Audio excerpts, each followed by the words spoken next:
Ce matin, nous débutons une mini-série d'études, 3 réunions en fait, sur ce thème-là, la femme, son rôle dans l'Église, ou le rôle de la femme dans l'Église.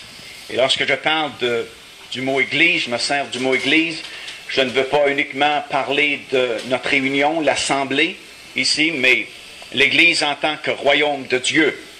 Il y a énormément d'exhortations concernant les femmes dans l'Église et aussi beaucoup de confusion. Et la raison pour laquelle j'ai entrepris cette étude il y a plusieurs mois maintenant, me préparant et cherchant la parole de Dieu, c'est qu'à notre bureau de Pain de Vie, on a reçu énormément de courriers au cours des mois, au cours même des années.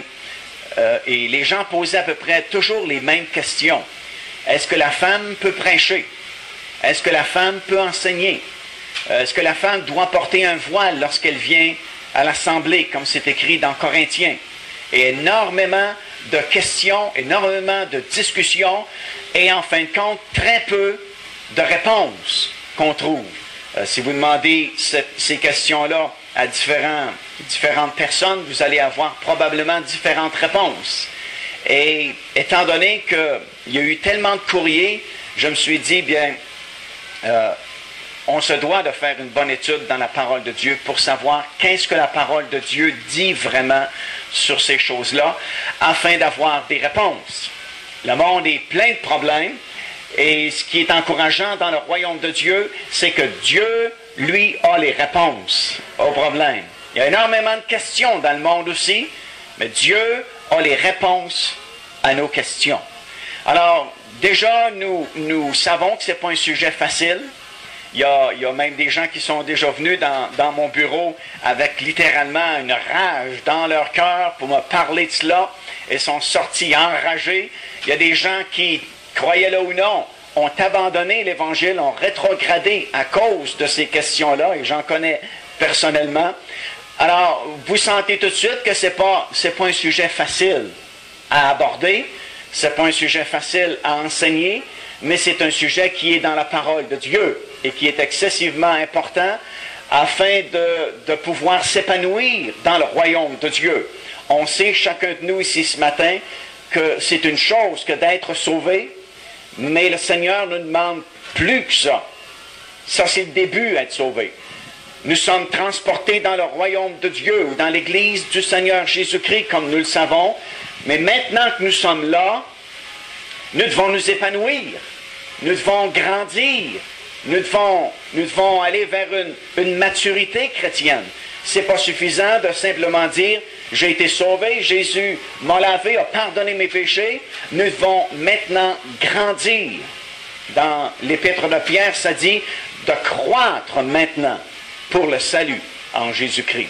Ça veut dire que chaque personne, que ce soit un homme, que ce soit une femme, jeune homme ou jeune fille, qui sont sauvés, qui sont déjà dans le royaume de Dieu, Dieu s'attend à ce que chaque personne puisse se développer et s'épanouir dans le royaume du Seigneur, dans le royaume de Dieu. Il y a des versets également difficiles, extrêmement difficiles à comprendre lorsque nous les lisons simplement comme ça dans la parole du Seigneur, sans chercher les contextes et fouiller vraiment les Écritures pour savoir leur véritable signification. Et probablement que les 2 ou 3 plus difficiles au sujet du rôle de la femme dans l'Église, c'est sans doute 1er Timothée, si vous avez votre Bible ce matin. Et je vous conseillerais d'amener votre Bible durant ces 3 sessions-là que nous allons avoir, parce que c'est une étude un peu différente des autres que nous entreprenons, et nous allons voyager beaucoup dans la parole du Seigneur.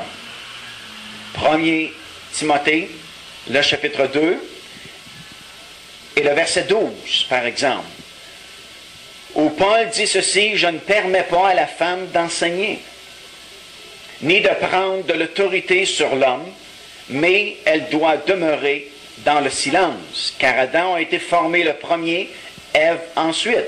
Et ce n'est pas Adam qui a été séduit, c'est la femme qui, séduite, s'est rendue coupable de transgression.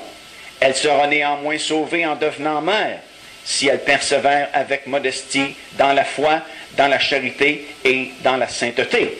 Alors déjà, c'est un texte difficile à comprendre, parce que si nous le prenons textuellement comme il est écrit, les femmes doivent garder le silence dans l'assemblée. Et elles sont sauvées en devenant mères. Qu'est-ce qui arrive aux femmes qui n'ont pas d'enfants? Est-ce qu'elles peuvent être sauvées? 1 Corinthiens, un autre texte difficile. Le 11e chapitre. 1 Corinthiens. 14e chapitre, pardon, versets 34 et 35. Paul dit ceci: comme dans toutes les églises des saints, que les femmes se taisent dans les assemblées, car il ne leur est pas permis d'y parler, mais qu'elles soient soumises selon que le dit aussi la loi. Si elles veulent s'instruire sur quelque chose, qu'elles interrogent leur mari à la maison, car il est malséant à une femme de parler dans l'Église. Il y a le fameux texte également concernant le voile dans le 11e chapitre, qui dit, au verset 6, « Car si une femme n'est pas voilée, qu'elle se coupe aussi les cheveux. Or, s'il est honteux pour une femme d'avoir les cheveux coupés ou d'être rasée, qu'elle se voile. » Alors, c'est trois références bibliques, il y en a plusieurs autres, comme nous allons voir dans le Nouveau Testament, qui, à la base, sont extrêmement difficiles à comprendre et qui nous font soulever un tas de questions qui sont encore posées dans beaucoup de milieux aujourd'hui. Questions comme celle-ci: est-ce que c'est scripturaire pour une femme de prêcher la parole du Seigneur? Est-ce qu'une femme a le droit d'accomplir un ministère public? Sinon, qui leur interdit? Est-ce que c'est la tradition? Est-ce que c'est la culture locale du pays où nous habitons?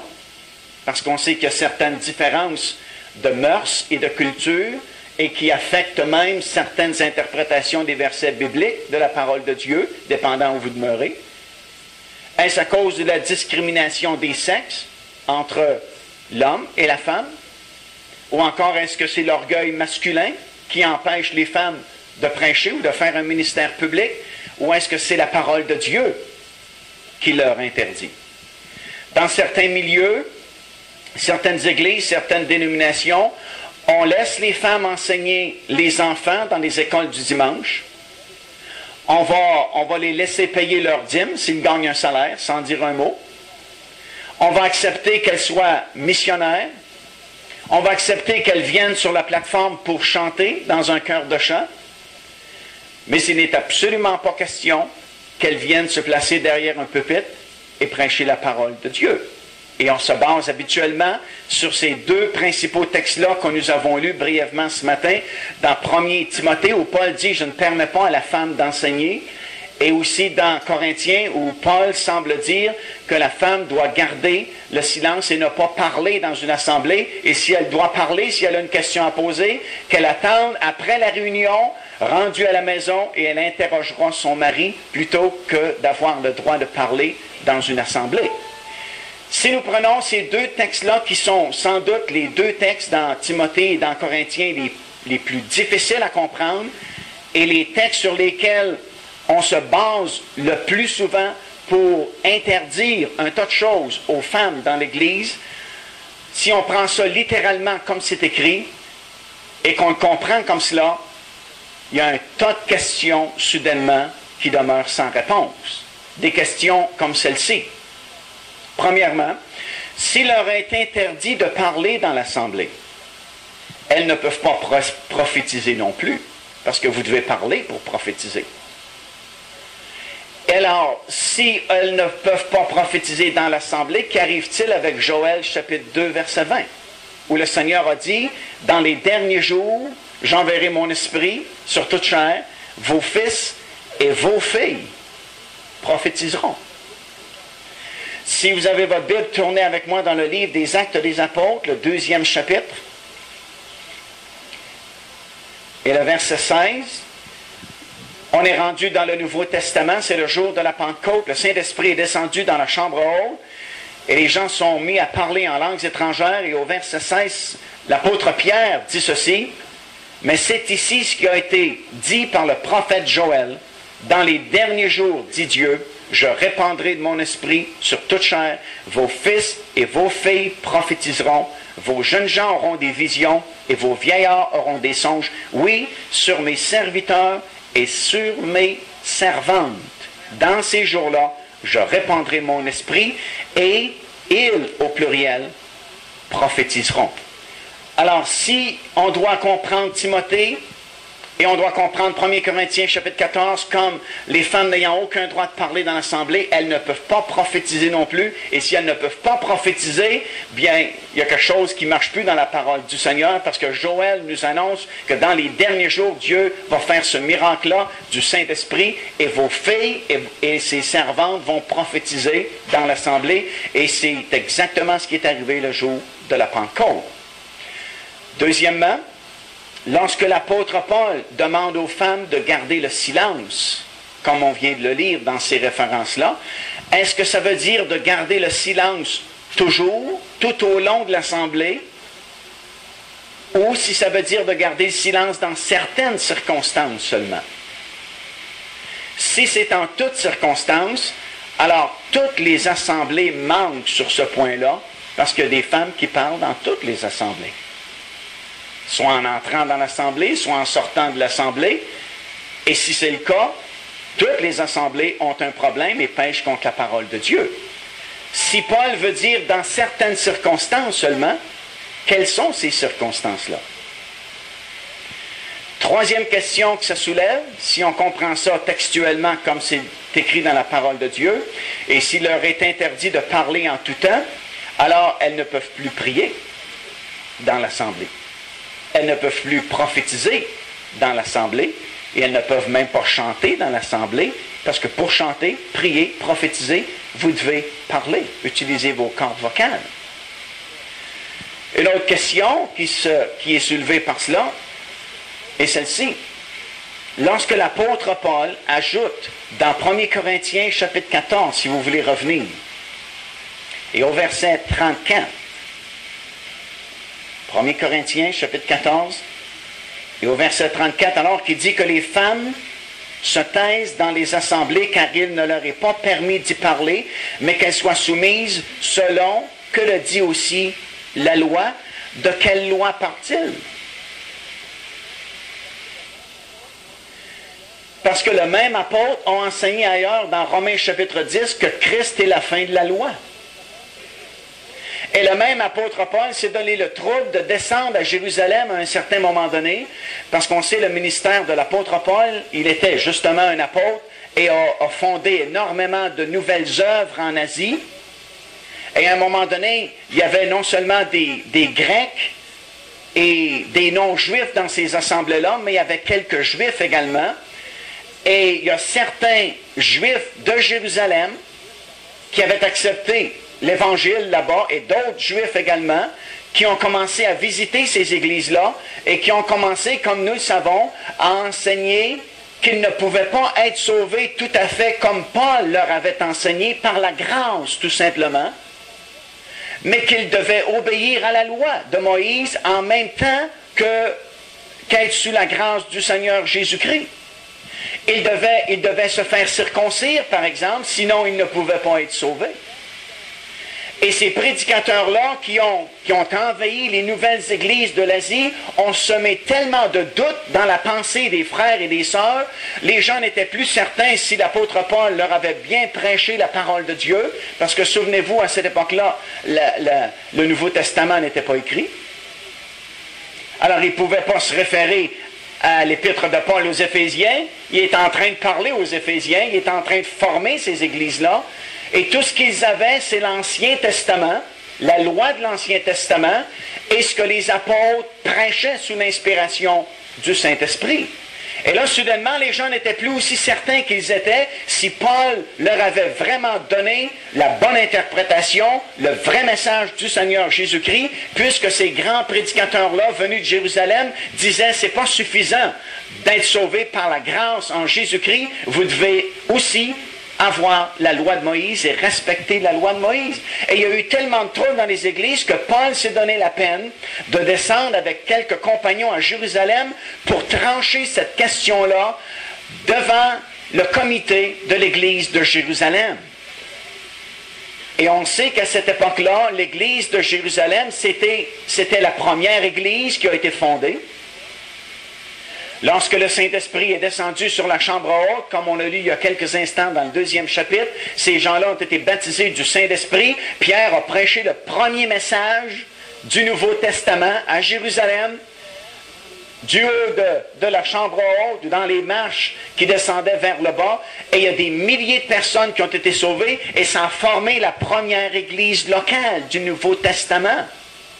Et parce que les apôtres étaient là, et parce que c'était la première église, et parce que la première chambre haute était là, à cette époque-là, l'église de Jérusalem était considérée comme l'église mère, si vous voulez, le bureau chef.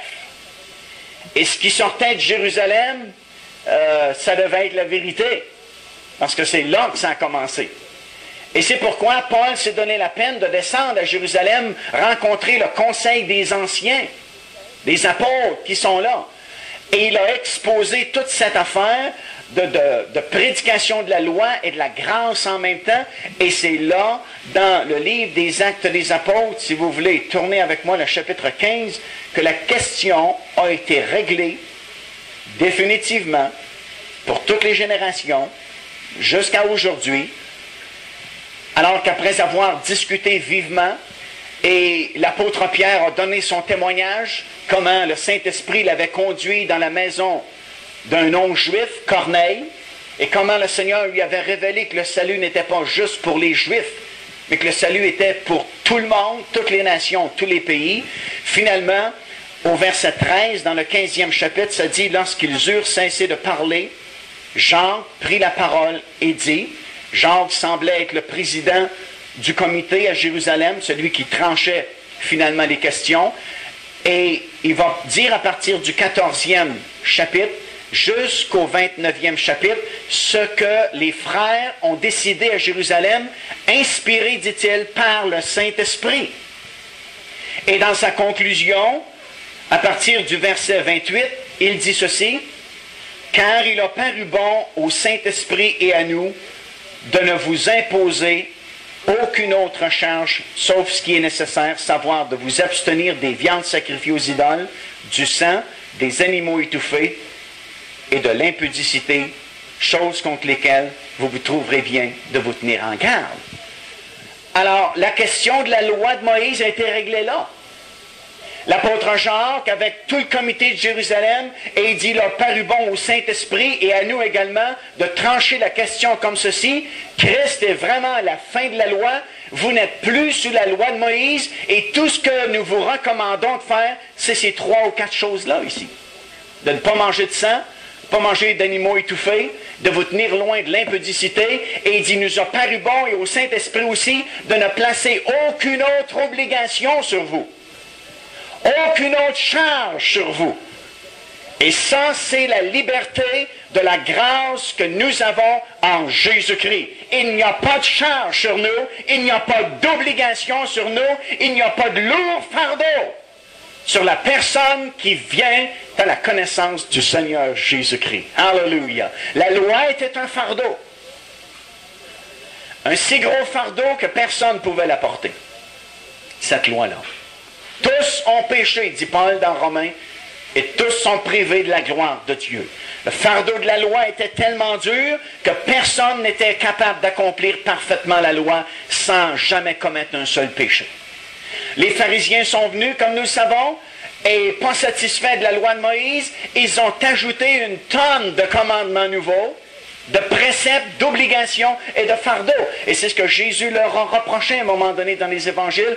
Il dit aux pharisiens, vous liez des fardeaux pesants sur les épaules des gens. Autrement dit, vous leur donnez vos commandements d'hommes.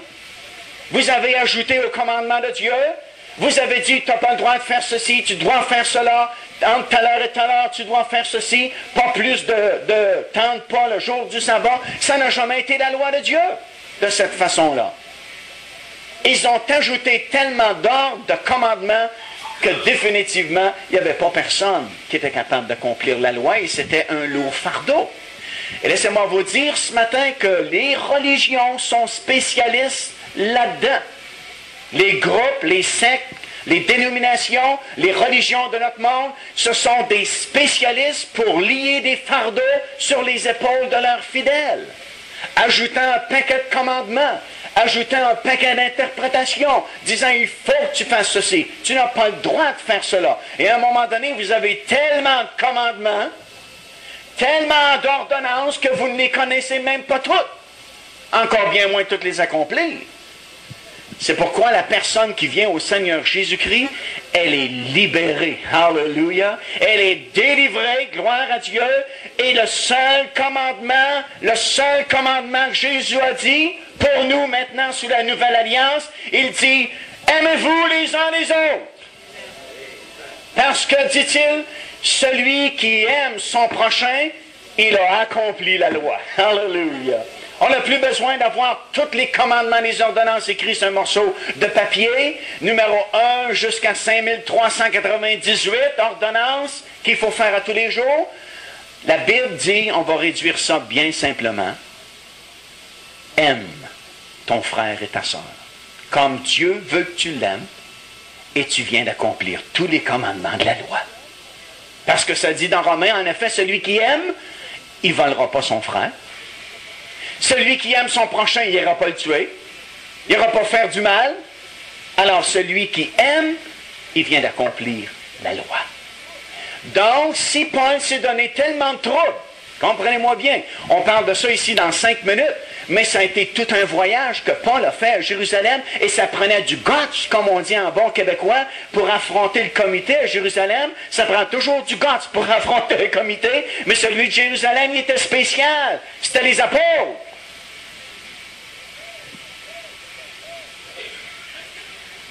Et le même apôtre viendrait dire dans Corinthiens, comme il est écrit dans la loi, faites ça. Il vient de débattre la question qu'on n'est plus sous la loi. Il vient d'expliquer dans Romains que Christ est la fin de la loi. Il s'est donné le trouble d'aller à Jérusalem pour expliquer la chose et traiter la chose et tirer la chose au clair, pour expliquer à toutes les églises, y compris les Corinthiens, qu'ils ne sont plus sous la loi. Et tout d'un coup, il reviendra faire une petite visite, puis il dirait, les femmes, je ne veux pas que vous parliez dans l'Assemblée comme il est écrit dans la loi. Ça ne marche plus. Alors, de quelle loi s'agit-il? Je ne vous le dirai pas ce matin. Non. Je veux que vous reveniez. De toute façon, si vous lisez la loi de Moïse dans l'Ancien Testament, au complet, il n'y a aucune référence à ce que Paul dit aux Corinthiens, où la femme doit être soumise dans l'Assemblée et ne doit pas parler dans l'Assemblée. Il n'y a aucun commandement qui parle de ça. Vous pouvez lire Deutéronome, Lévitique, il n'y a rien dans la loi qui parle de ça. Une autre question que ça soulève, si on prend Timothée et Corinthiens de façon littérale, c'est celle-ci. Certaines personnes disent encore aujourd'hui que la restriction imposée aux femmes de ne pas parler dans les assemblées, c'est réservé uniquement aux femmes qui sont mariées.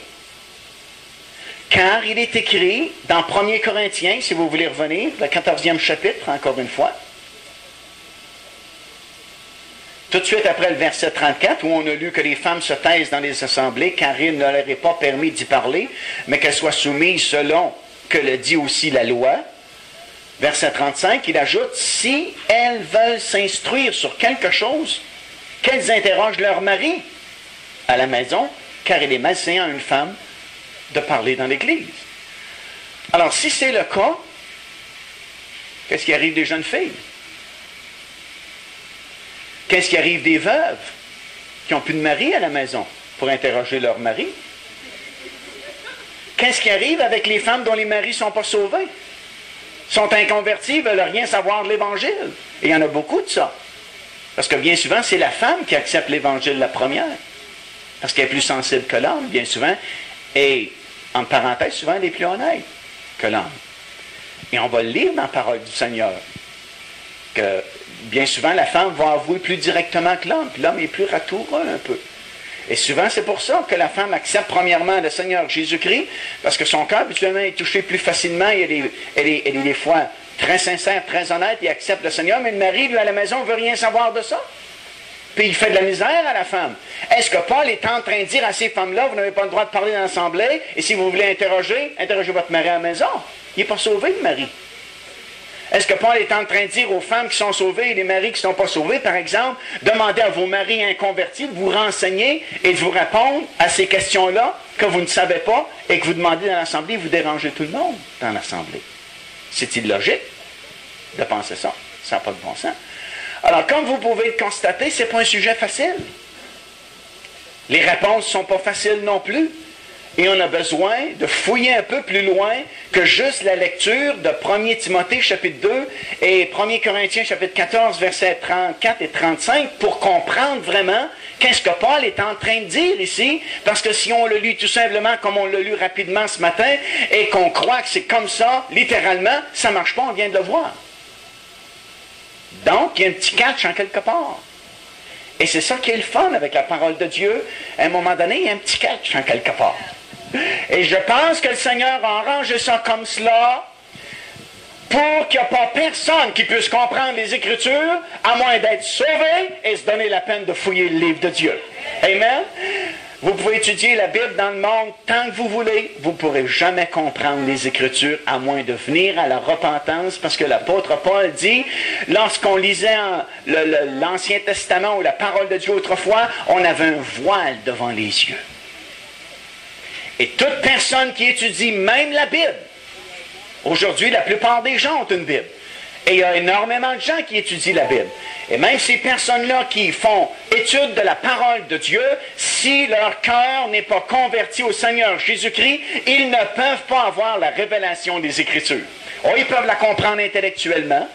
Ils peuvent avoir un paquet de connaissances intellectuelles ici dans leur tête, mais ils n'ont pas la révélation des Écritures parce que Paul dit, lorsque les cœurs se convertissent au Seigneur, le voile est enlevé.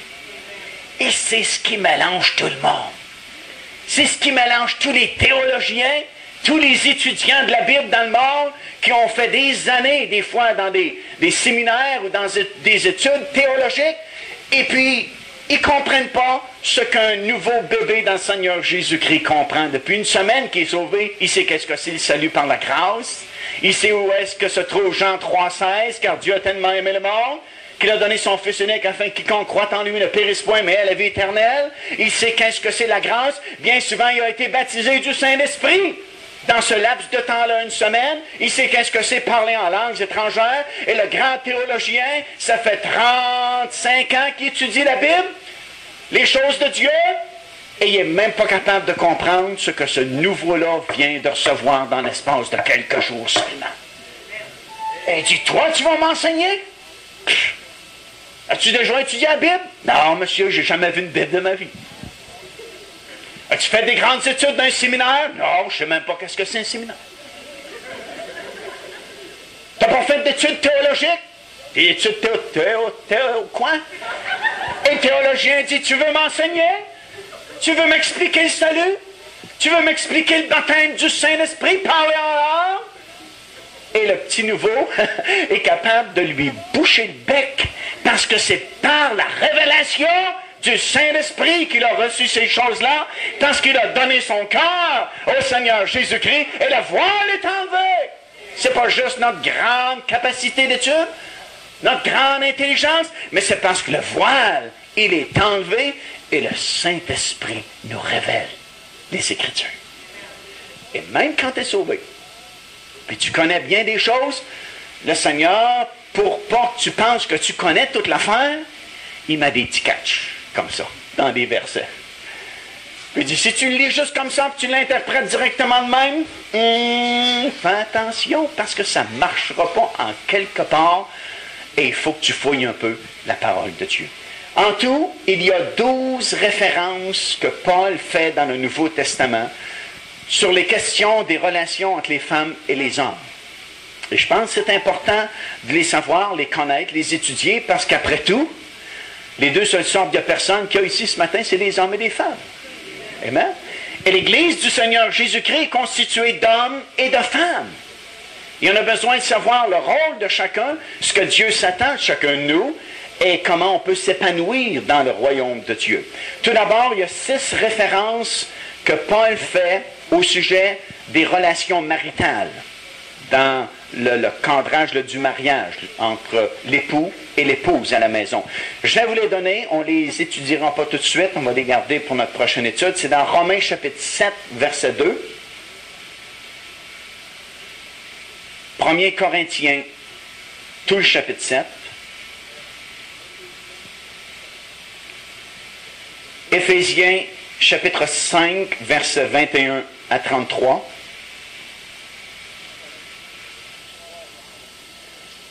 Colossiens chapitre 3, versets 18 et 19. 1 Thessaloniciens chapitre 4, verset 4. Et Tite chapitre 2, verset 3 jusqu'à 5. En plus de ça, il y a 3 références dans le contexte de la conduite des femmes dans l'assemblée publique, dans la réunion publique, comme ce matin lorsqu'on est réunis ensemble. Et ces 3 références-là sont 1 Corinthiens chapitre 11, verset 3 jusqu'à 16. 1 Corinthiens chapitre 14, versets 34 et 35, qu'on a lu tout à l'heure. Et aussi l'autre, 1 Timothée chapitre 2, versets 8 à 15, qu'on va étudier en détail un peu plus tard. Et il y a 3 autres références, cette fois-là d'ordre général. Premièrement, dans Galates, chapitre 3 et le verset 28, où l'apôtre dit qu'il n'y a plus ni homme ni femme, car vous êtes tous un en Jésus-Christ. 1 Timothée, chapitre 5, versets 2 à 6, où il est question des relations vis-à-vis des femmes âgées et les veuves dans l'Église. Et Romains, chapitre 1, versets 26 et 27, au sujet des relations naturelles normales entre les deux sexes et leur comparaison avec les relations anormales et contre nature entre les deux sexes. Alors ça, c'est les 12 références qu'on retrouve dans le Nouveau Testament par l'apôtre Paul au sujet des relations entre les hommes et les femmes dans l'Église du Seigneur Jésus-Christ. Et c'est ces versets-là, quelques-uns plus particulièrement que d'autres parmi ces 12-là, que nous voulons étudier durant ces 3 sessions-là d'études ensemble. Et je pense que ça va être enrichissant, que le Seigneur va nous révéler sa parole et que ça va nous aider pour notre propre épanouissement dans le royaume de Dieu. Avant de tomber dans l'explication proprement dite et la compréhension de ces 2 versets-là, clés surtout, Timothée et Corinthiens, et afin de mieux comprendre de quoi il s'agit, le contexte dans lequel on enseigne ces 3 sessions-là, il nous est nécessaire de faire un petit voyage dans le temps et de tourner beaucoup de feuilles de votre Bible et remonter jusqu'à la Genèse. Parce qu'en fin de compte, c'est là que toute chose a commencé. Et dans le premier chapitre, nous allons lire premièrement, au tout début, la création de l'homme. Premier chapitre, versets 26 et 27. Puis Dieu dit, « Faisons l'homme à notre image, selon notre ressemblance, et qu'il domine sur les poissons de la mer, sur les oiseaux du ciel, sur le bétail et sur toute la terre et sur tous les reptiles qui rampent sur la terre. » Dieu créa l'homme à son image, il le créa à l'image de Dieu, il créa l'homme et la femme. Maintenant, quand vous lisez la création, Genèse chapitre 1, chapitre 2 jusqu'au 3e chapitre, vous devez faire attention comment c'est écrit, comment c'est relaté, parce que soudainement, et c'est un style, s'il y a des écrivains ici dans la salle ce matin, vous savez qu'il y a différents styles d'écrivains qu'on peut écrire avec différents styles, comme vous le savez. Et quelquefois, les écrivains vont donner d'avance leur sujet et vont revenir en arrière et ils vont nous mettre ça en petits morceaux pour nous l'expliquer. Alors, ils lancent une idée et puis ils reviennent pour détailler cette idée-là. Et c'est ce que Moïse fait ici, parce qu'on sait que c'est Moïse qui a écrit le livre de la Genèse, c'est écrit dans la parole de Dieu. Et dans ce premier chapitre-là, il nous explique comment Dieu a créé l'homme et la femme. Mais dans les versets suivants, il va nous détailler la création et on va se rendre compte que les 2 sexes n'ont pas été créés en même temps, ou les 2 personnes n'ont pas été créées en même temps. mais que tout d'abord, l'homme a été créé. Dieu a fait toute cette création-là que nous voyons aujourd'hui, les arbres, la verdure, les poissons, les oiseaux et ainsi de suite. Et à sa dernière journée, la 6e journée, il a créé l'homme. Et vous savez comment il a créé l'homme? Il a créé de la poussière de la terre. Il a formé un homme et il a soufflé un souffle de vie dans ses narines. Et soudainement, cette masse de poussière-là a commencé à bouger et c'est devenu une âme vivante. C'est devenu un homme. Et à chaque fois, dans le premier chapitre, que Dieu termine une journée de création, les arbres, les oiseaux, ou ainsi de suite, à la fin de la journée, vous remarquez dans votre Bible que Dieu vit cela et il vit que c'était bon. Amen? Ce que Dieu a créé est bon.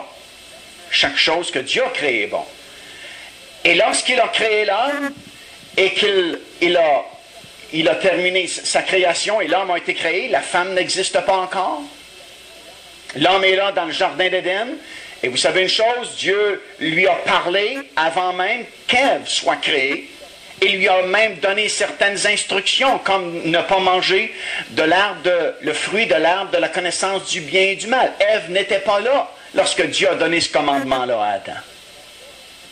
La seule façon qu'Ève a su que c'était interdit de manger ce fruit-là, elle l'a su par Adam. Parce qu'elle n'était pas créée. On va le voir un peu plus tard, lorsque Dieu a donné ces séries-là d'instructions à Adam. Alors, il y a eu un intervalle entre la création de l'homme et la création de la femme. Et dans Genèse, le chapitre 2, le verset 18, pour la première fois, depuis le début, alors que Dieu dit, c'est toujours bon, c'est bon, c'est bon, il dit ici, l'Éternel Dieu dit, il n'est pas bon que l'homme soit seul. Il y avait un problème, là. L'homme ne pouvait pas trouver quelqu'un de sa classe à lui pour communiquer et communier ensemble. Il y avait Dieu, mais il n'y avait pas quelqu'un de sa race humaine à lui avec lequel il pouvait s'entendre aussi bien qu'avec lui. Dieu a fait penser avant cela tous les animaux afin que Adam puisse les nommer. Et Adam a sûrement remarqué une chose, chaque animal avait sa contrepartie. S'il y avait un lion, il y avait une lionne. Ben. Comprenez-vous? Et quand ce fut terminé, c'est comme si l'homme était triste dans le jardin d'Éden. Comme s'il lui manquait quelque chose. Et Dieu a vu l'homme et il a dit, il n'est pas bon que l'homme soit seul. Et dans le verset suivant, il dit, je lui ferai une aide semblable à lui. Et voilà la création de la femme. L'Éternel Dieu forma de la terre tous les animaux des champs et tous les oiseaux du ciel, et il les fit venir vers l'homme pour voir comment il les appellerait, et afin que tout être vivant portât le nom que lui donnerait l'homme. Et l'homme donna des noms à tout bétail, aux oiseaux du ciel et à tous les animaux des champs, mais pour l'homme, il ne trouva point d'aide semblable à lui. Alors l'Éternel Dieu fit tomber un profond sommeil sur l'homme, qui s'endormit. Il prit une de ses côtes et referma la chair à sa place. L'Éternel Dieu forma une femme de la côte qu'il avait prise de l'homme, et il l'amena vers l'homme. Et l'homme dit, voici cette fois, celle qui est os de mes os et chair de ma chair. On l'appellera femme. C'est lui, Adam, qui l'a appelé de même. On l'appellera femme parce qu'elle a été prise de l'homme. Et voilà Adam qui prophétise. Vous ne saviez pas qu'Adam est un prophète, hein? Il prophétise tout de suite après la création de la femme. C'est pourquoi l'homme quittera son père et sa mère et s'attachera à sa femme et ils deviendront une seule chair. Connaissait l'affaire, le père Adam. Amen? Parce qu'on retrouve le même texte dans Éphésiens, 5e chapitre, quelques milliers d'années plus tard. Alors, qu'est-ce que nous avons ici? La création de l'homme, et c'est pas bon que l'homme soit seul. Tout le reste est bon, mais c'est pas bon que l'homme soit seul. Et Dieu va créer la femme, dans le chapitre 2, verset 18 jusqu'à 24. Remarquez que la femme ne vient pas de la poussière de la terre. L'homme vient de la poussière de la terre, mais la femme vient de l'homme. Dieu n'a pas refait une silhouette de poussière, il a soufflé un souffle de vie dans ses narines et elle est devenue une âme vivante, une femme. Non, elle ne vient pas de la poussière de la terre, elle vient du côté de l'homme. Le mot côte que nous avons ici dans notre Bible française vient d'un mot hébreu, hazer, qui signifie côté. Alors, ce n'est pas nécessairement une côte comme on le lit en français, et que Dieu a formé cette côte-là, de cette côte-là, une femme, mais le texte original nous laisse plutôt penser que Dieu veut nous dire que la femme est sortie du côté de l'homme. Pas de sa tête, comme on lit dans les cérémonies de mariage, pour qu'elle tente de dominer sur lui, qu'elle soit supérieure à l'homme, ni de ses pieds, pour que l'homme la foule à ses pieds ou la traite vulgairement, mais elle est sortie de son côté comme une aide égale à l'homme. Écoutez-moi bien ce matin. Tant que le péché n'est pas entré dans le jardin d'Éden, tant et aussi longtemps que le tentateur n'est pas venu, a tenté nos premiers parents et qu'ils se sont rebellés contre Dieu, il n'y avait aucun conflit entre la position, le statut de l'homme et le statut de la femme dans le jardin d'Éden. Aucun problème avec ça. La discrimination sexuelle, les troubles qu'il y a eu au travers toutes les générations, comment la femme a été bafouée pendant des générations, encore aujourd'hui dans certains pays, ça c'est la conséquence de la chute de nos premiers parents. Tous les troubles, les différences qu'on fait entre les hommes et les femmes, le mouvement féministe de libération de la femme aujourd'hui n'aurait jamais été nécessaire si le péché n'était jamais entré dans ce monde, parce que dans le jardin d'Éden, au moment où Dieu a créé l'homme et a créé la femme, il les a créés parfaitement égaux. L'homme n'était pas supérieur à la femme, ni la femme supérieure à l'homme. Dieu a créé deux êtres humains. Et c'est la même pensée qu'on retrouve dans le Nouveau Testament, dans Galates, lorsque Paul dit, dans le Seigneur Jésus-Christ, dans l'Église, il n'y a plus ni homme ni femme, mais nous sommes un en Jésus-Christ. Ça veut dire que dans l'Église du Seigneur Jésus-Christ, il ne devrait pas y avoir les problèmes qu'il y a dans le monde entre les hommes et les femmes.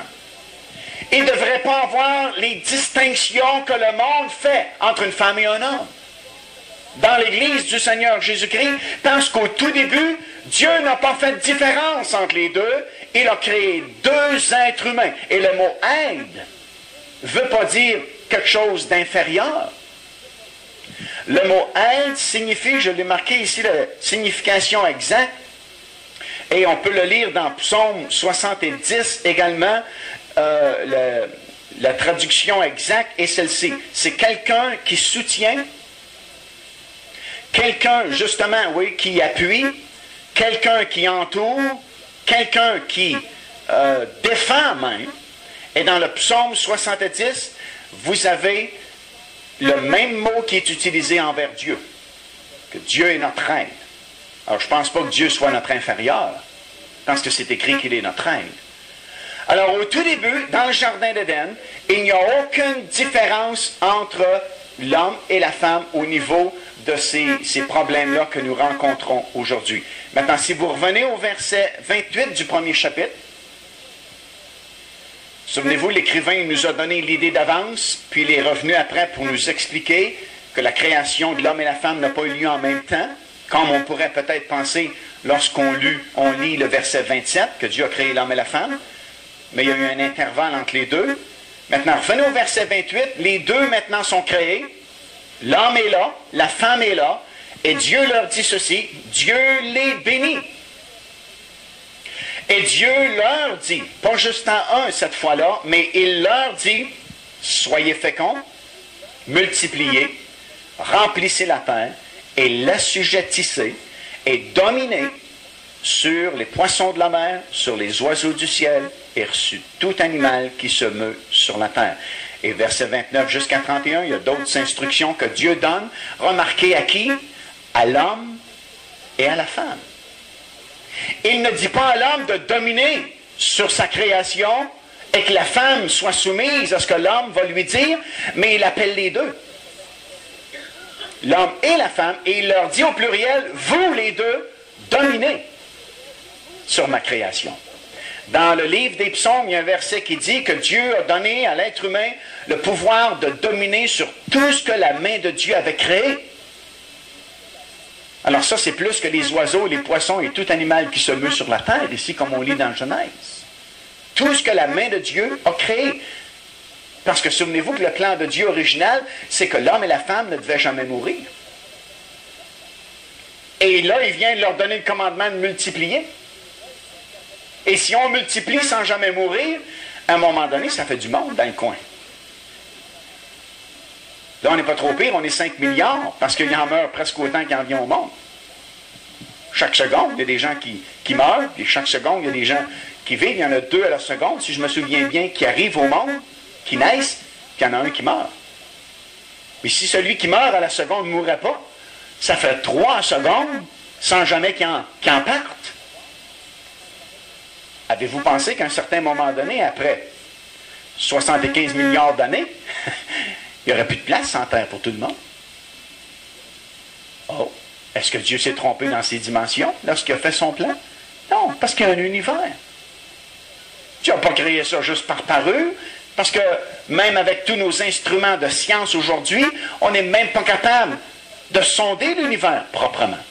Alors Dieu avait un plan immense, et il dit dans sa parole, dans le livre des Psaumes, qu'il a donné à l'être humain l'autorité et la domination sur tout ce que sa main avait créé. Alors ça veut dire que c'était quelqu'un de précieux dans le jardin d'Éden, l'homme et la femme, avec une grande autorité, un grand pouvoir délégué par Dieu de dominer et d'assujettir toutes choses, de contrôler, de régner. L'être humain a été formé pour dominer, pour contrôler, pour administrer. C'est pourquoi, malgré la chute, malgré le péché dans le monde, il y a toujours cette tendance-là qui est devenue mauvaise maintenant, parce qu'elle est teintée de mauvaises intentions et de mauvaises motivations, mais l'instinct de dominer, de contrôler, il vient premièrement de Dieu. Pas se contrôler les uns les autres, pas se dominer l'un l'autre, mais dominer sur toute la nature et toute la création et tout le cosmos que Dieu a donné à cette créature-là, magnifique et extraordinaire, l'homme et la femme qu'il avait créés dans le jardin d'Éden. C'était quelque chose de spécial. Non seulement il ne devait jamais mourir, mais il ne devait jamais même être malade. Jamais de maux de tête, jamais de maux de ventre, jamais d'appendicite, jamais de quoi que ce soit. Aucune maladie n'avait été prévue dans le plan de Dieu.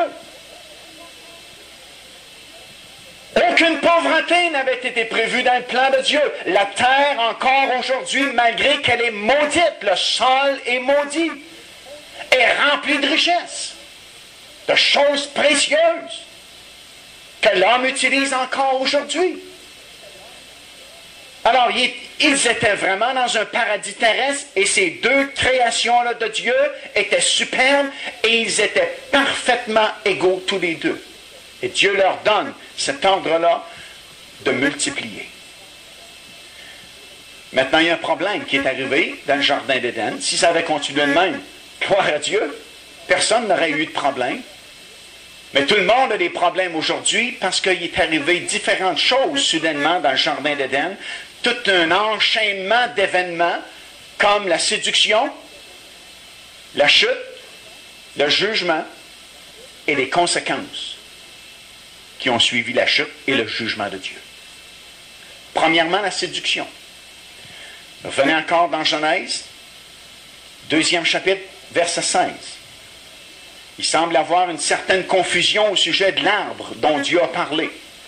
Chapitre 16, verset 10, chapitre 2, verset 16, l'Éternel Dieu donnant cet ordre à l'homme. Tu pourras manger de tous les arbres du jardin, mais tu ne mangeras pas de l'arbre de la connaissance du bien et du mal, car le jour où tu en mangeras, tu mourras. Maintenant, ça semble bien clair ici. Hein? Commandement est direct. Il dit à l'homme, toi viens ici. Et il l'a répété un petit peu plus haut. Il dit, tu peux manger n'importe quoi ici dans le jardin-là. Tous ces beaux arbres fruitiers qui ont une belle apparence et les fruits semblent tellement beaux, tu peux manger de tous ces fruits-là. Au milieu du jardin, il y avait l'arbre de vie.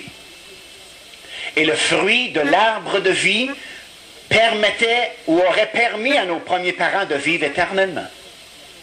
Au fur et à la mesure qu'ils participaient à ce fruit-là, mangeaient, consommaient le fruit, de l'arbre de vie, il se gardait éternellement vivant. Et c'est ce même arbre-là que vous retrouvez dans la Nouvelle Jérusalem, dans Apocalypse chapitre 22. Je ne sais pas si vous avez remarqué ça. Ça dit que là, au milieu des rives du fleuve, il y avait l'arbre de vie. C'est pourquoi on va vivre éternellement sans jamais mourir une autre fois, parce que l'arbre de vie est là dans le paradis de Dieu. Le paradis de Dieu n'est plus en Éden. Éden est disparu de cette terre. Le paradis de Dieu, maintenant, il est en haut, la Nouvelle Jérusalem. Et à la fin des tribulations, le paradis de Dieu s'en vient sur cette terre.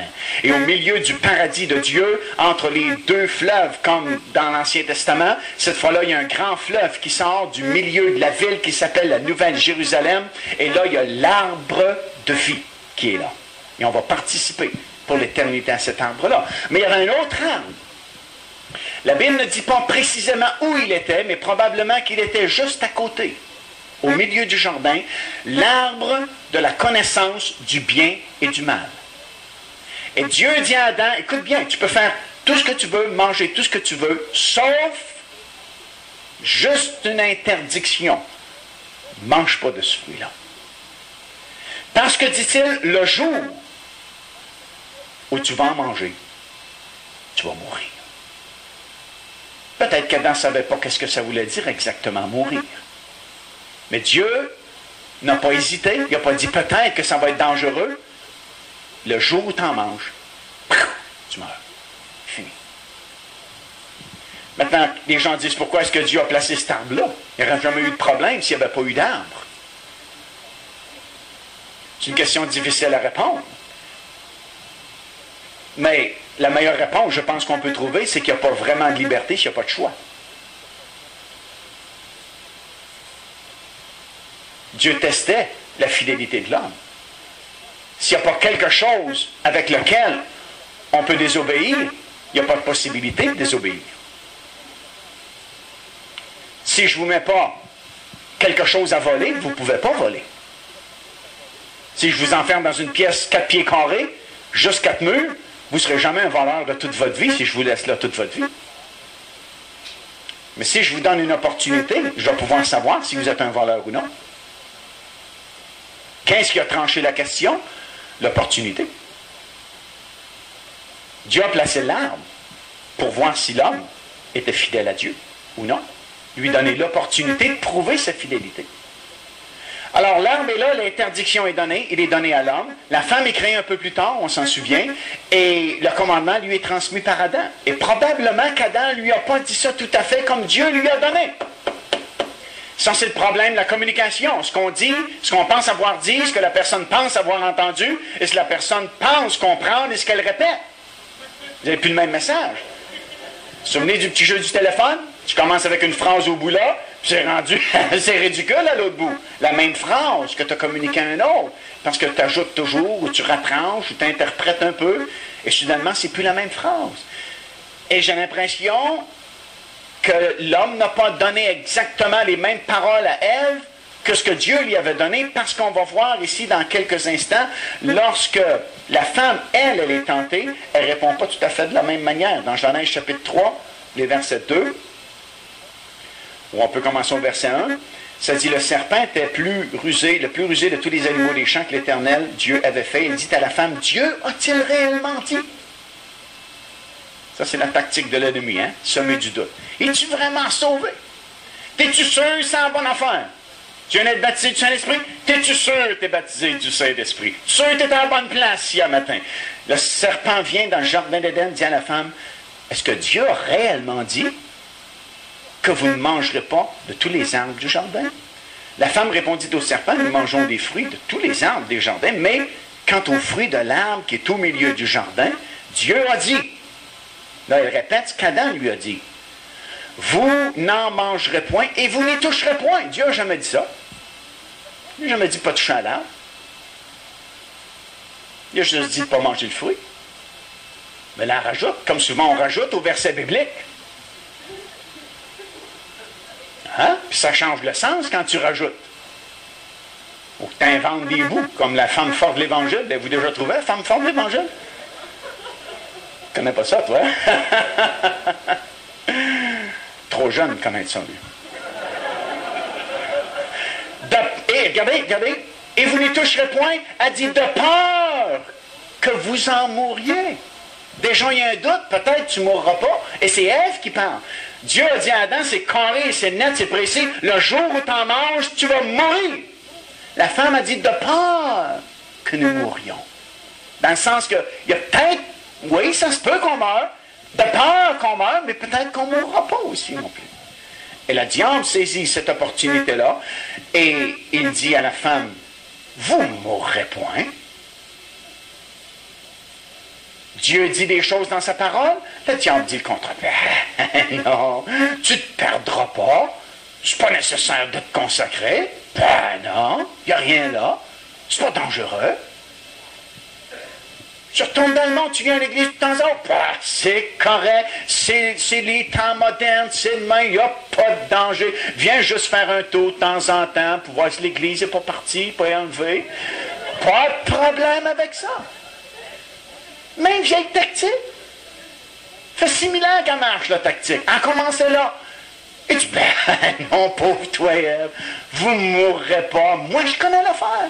Il va y expliquer pourquoi il connaît l'affaire. Et tu dis, je sais pourquoi Dieu vous a dit de ne pas en manger. Parce que Dieu le sait, lui, que le jour où vous allez en manger, vos yeux vont s'ouvrir et vous allez devenir comme lui, connaissant toutes choses. Vous allez pouvoir faire la distinction entre les choses. Vous ne connaissez pas le mal. Vous connaissez juste le bien. Peut-être c'est beau le mal. Peut-être c'est le fun le mal. Il vous oblige à faire avec le bien, dans un certain sens. Mais si vous prenez le fruit de cet arbre-là, vous allez faire la distinction entre les deux. Vous allez pouvoir choisir pour vous-même. Il n'y a plus personne qui va vous dire, fais le bien. Tu vas choisir, je fais le bien. Ou je fais le mal. Mais c'est toi qui vas être le boss. Comprends-tu? Et là, elle avait été séduite. Elle regardait ça, et ce n'est pas le fruit qu'elle voyait vraiment, elle voyait ce que le fruit pouvait lui donner. Il dit, votre intelligence va s'ouvrir. Un mensonge.